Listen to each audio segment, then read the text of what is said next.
Ako si Mang Jose, isang retiradong sundalo. Nitong mga huling taon, madalas akong nanlalata, sumasakit ang ulo, at ang kaliwang bahagi ng katawan ko ay tila humihina.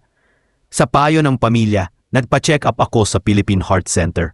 Doon ko nalaman, may bara pala ako sa ugat sa utak, simula ng mild stroke, dahil sa mataas na kolesterol.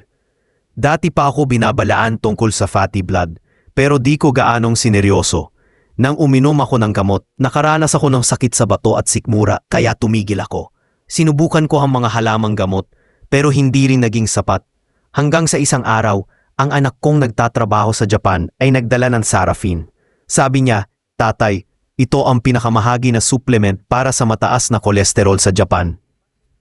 Sa unang buwan pa lang, bumaba agad ang kolesterol ko. Nawala ang pamamanhid, bumalik ang lakas. Sa ikalawang buwan, halos normal na ang katawan ko. Parang bumalik ang dati kong sigla. Ngayon, maayos na ang pakiramdam ko. Kaya sa mga tulad kong may problema sa blood fat, subukan ninyo ang Sarafin. Napakalaking tulong nito sa akin.